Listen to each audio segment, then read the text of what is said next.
សួស្តីអ្នកនរចឹងថ្ងៃនេះខ្ញុំមកបរៀនអ្នកនរពីរបៀបប្រើសេវាកម្ម bot booster របស់ស្វែងយល់ booster របស់យើងអញ្ចឹងគឺដើម្បី boost បានគឺយើងត្រូវចុចនៅលើ link នៅក្រោម profile TikTok របស់ខ្ញុំឬក៏ link ដែលខ្ញុំបានផ្សាយទៅឲ្យអ្នកនរអញ្ចឹងអ្នកនរចុចមួយទៅអូខេបើអ្នកនរចុចនៅក្នុង chat គឺចុចទៅគឺវាចូលទៅដល់ Telegram ម្ដងតែបើចុចក្រោម profile គឺវាចេញបែបនេះអញ្ចឹងវាចេញបែបនេះចុចពី open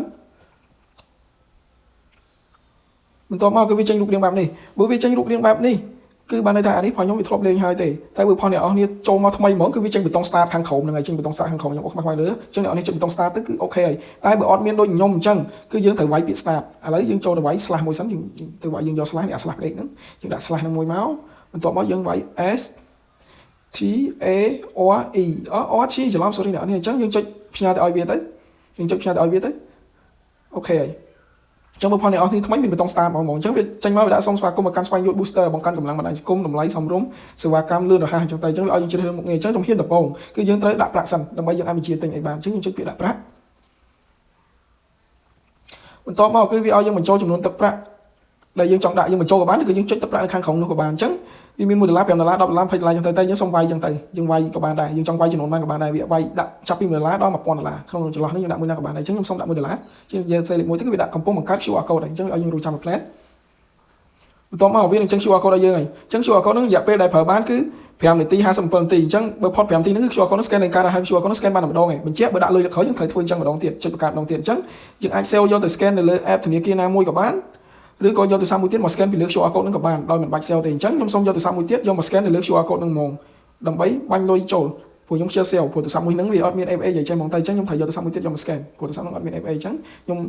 ំយកសាប់មួយទៀតមក scan សិនអញ្ចឹងចាំតិចយើងកំពុង scan វាជាមួយនៅពេលដែលយើង scan ហើយតើវាលោតចេញបែបណាអ្នកនរនឹងឃើញចាំតិចខ្ញុំបាញ់លុយទៅហើយនេះគឺវាចេញមកហើយវាដាក់ថាការបង់ប្រាក់ជោគជ័យអញ្ចឹង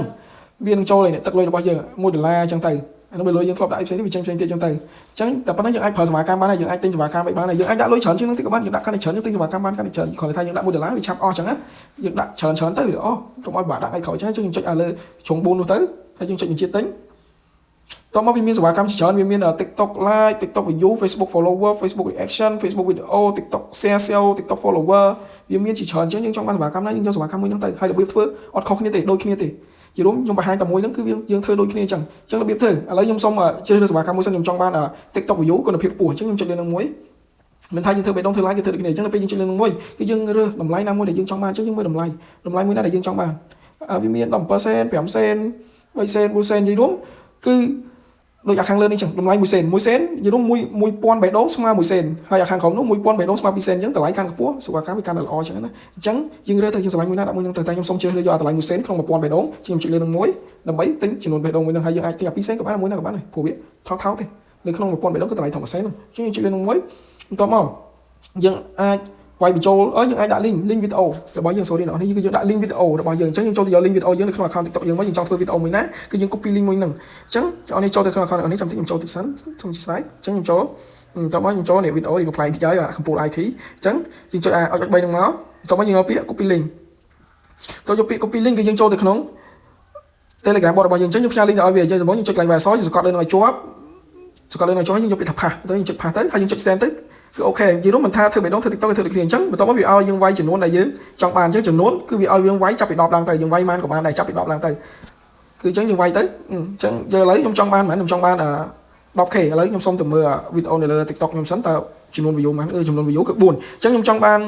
នចំនួន view គឺ 10k អញ្ចឹង 10k វាស្មើនឹង10000អញ្ចឹងខ្ញុំដាក់10000មកខ្ញុំសរសេរ10000មកខ្ញុំសូមសរសេរ10000មកអញ្ចឹង 1k វាស្មើនឹង1សេនអញ្ចឹង 10k វាស្មើនឹង10សេនអញ្ចឹងខ្ញុំចំណាយ10សេនដើម្បីបាន 10k view អញ្ចឹងបើយើងអត់ទិញទេយើងចុច cancel ទៅបើយើងទិញយើងចុចពី confirm ឥឡូវចុច confirm បន្ទាប់មកវានឹងដំណើរការអត់យូរទេវាដំណើរការតែមួយ plate គឺវាជោគជ័យមីសិចចឹងគឺវានឹងជោគជ័យហើយវាជោគជ័យគឺវាដាក់ថាការបញ្ជាទិញជោគជ័យអញ្ចឹងឥឡូវវាជោគជ័យហើយនេះវាដាក់ការបញ្ជាទិញបានជោគជ័យអូខេឥឡូវយើងបានបញ្ជាទិញជោគជ័យហើយអញ្ចឹងយើងធ្វើតែប៉ុណ្្នឹងទេមិនថាយើង boost Facebook boost TikTok boost បេះដូង boost like boost អីទេគឺយើងធ្វើអញ្ចឹងដូចគ្នាគឺយើងដំបូងយើងត្រូវ copy link យកមកដាក់យើងជ្រើសរើសតម្លៃcopy link មកដាក់ហើយយើងដាក់ចំនួនយើងចង់បានគឺអូខេតែប៉ុណ្្នឹងអញ្ចឹងដើម្បីយើងចង់ចេញទៅផ្ទាំងដើមវិញគឺយើងចុច back ក៏វាអត់ទៅដែរគឺយើងត្រូវវាយពាក្យ slash វាយពាក្យ start s ច្រឡំ sorry អ្នកនរនេះយើងត្រូវបន្ថែម t នៅមុខអក្សរ s យើងចុចអាហ្នឹងទៅដើម្បីផ្ញើបើយើង shell វាយទៅយើងអូទៅលើតាម template ទៅអូទៅលើ template យើងចុចពាក្យ start ហ្នឹងមកចំណុចមួយហ្នឹងខ្ញុំនឹងកាយចេញយើងចុចពាក្យ start មក chia sẻ phong này nên chúng ta start nó viết đồng vân vào tập bò đàm mình chắc những ai bị chia tinh chia ấy bàn chẳng những ai bị chia tinh ai xem ban tiện lấy những trong phần đất mưa cam chia tinh phải dùng một lần trong phần đất mưa cam chia tinh chẳng việt đại này chúng luôn sở độc cam chia tinh bao những cái chủng luôn mùi chẳng những ai mưa tham phiền bán việt đại nào riệp trong đồng nai cài chẳng mà này thà cam chia tinh phải dùng nữa banกับ phong tay riệp trong đồng nai cài chẳng là bây giờ đai chóp viên đặc biệt thà ban mình chóp hay viên là lỗ trong một cái ban mình chóp mùi vậy chẳng những từ lọt từ mình nội đam vĩnh hay tụi nói dương cho từ mưa lơ account tiktok là bao dương tha với ban bay đâu hay này lấy những xong refresh mười mối ok toàn làng thế nhưng refresh này toàn làng thế chẳng lẽ anh mới mong bạn là lấy cứ mong pi sai sao bằng tí tái chấm mới viết chấm nai p bằng man tí làm bấy oi viết đầm nai cả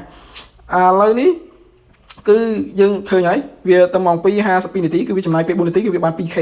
ví dụ chuyện ấy chẳng như sai refresh một tiền mới chấm mới ta chấm nai p 4 tí nó cứ viết ban đọc khay off nhưng refresh mười mấy ok chứ xong refresh mười mối ok mười này ok cứ ban đọc khay bằng mong này chẳng lẽ trong ban phở smart cam chứ cứ dừng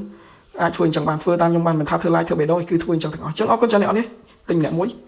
ยังมีดิสคาวน์พิเศษไปยังติงเฉิดเอาคนเนี่ยอันนี้เงียบดีอะ